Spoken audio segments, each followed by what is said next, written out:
sticking their nose in when they don't need to stick it in. Welcome to Twin Talks. I'm Nadia. And I'm Nikki. Today we're going to talk about when is it appropriate for in-laws to give their 2 cents into the nuclear family dynamic. What do you think? Well, here's the thing. I find many arguments in families are due to people sticking their nose in when they don't need to stick it in. So I would say that everybody has their own nuclear family, right? So they have their brothers, their sisters, their parents. My husband or your partner, they can sit in on meetings, but they should not bud their opinion in unless they're asked. I don't think it's their place to sit in meetings. Okay. I feel it depends on the situation. Okay. I find that if there's a situation where it directly involves the partner, yes, then they have a say to they have an opinion. If a parent has to live with you for if they're ailing or they're sick or whatnot and they have to live with you, I feel that the person should have a right to have an opinion whether they want to accept the so the in-law should have an opinion at that point. Yes, of because course. it does directly affect them, absolutely. Okay. But if it's a situation where your parents are ill and they have to go into a home or whatever the case may be, or if it's talking about a financial or a property, yeah, I don't feel that the brother or the sister-in-law should have a right to say anything because it is your parent. It's the person's parent. Okay. Right? Yeah, and I would agree with that. Right. Before I got married, the conversation came around, okay, what happens if there's an issue? Let's say my husband has an issue with you or an issue with somebody else in the family. Right. Then it's my duty, because I'm related directly to you, to bring this topic up with you. Okay. He's not going to come to you. Why? Because it goes through me first. Okay. Okay, and hopefully we could just resolve it that way. Yeah, but he's never had an issue with me? No, never. And then the same thing is, if I have an issue with somebody on his family, I go through him first. Right. Okay? Yeah.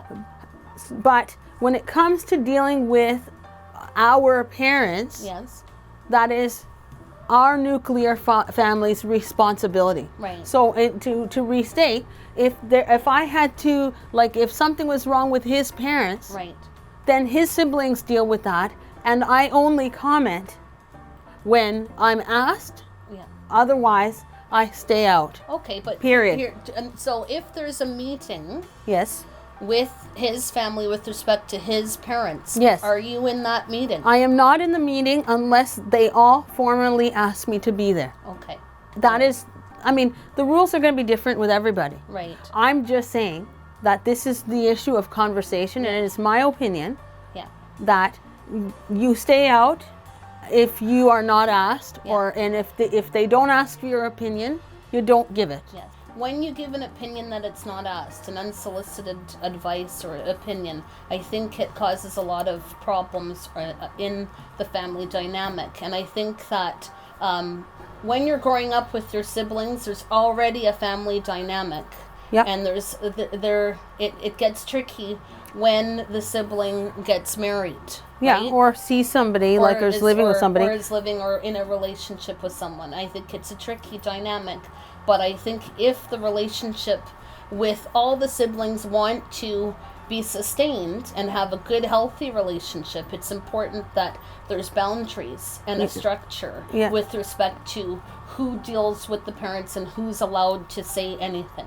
And you're as an in-law, you're not speaking until you are asked to give an opinion, or if it directly affects your finances or affects the way you're living. I agree. Yeah, right? So totally if let's say my parents had to live with us, then of course my husband has to have a say on it. Yes. Yay or nay. But if this is not the case, where there's no money taken from anybody, or you're not taking your living situation out, then I'm sorry, the person has no bearing on it. I agree.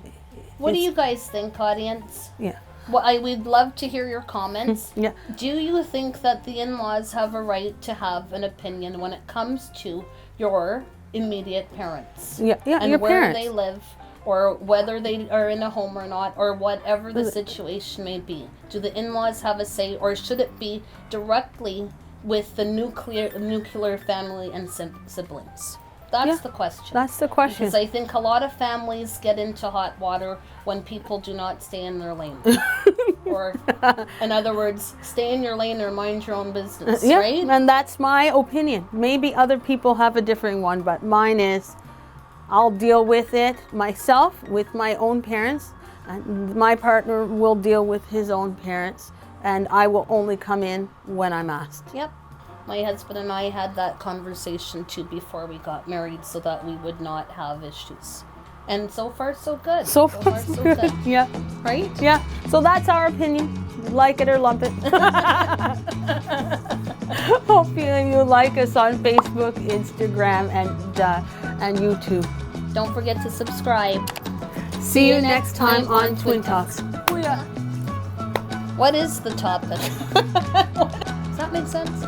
Okay, let's stop that. That was good. Okay, let's try that again.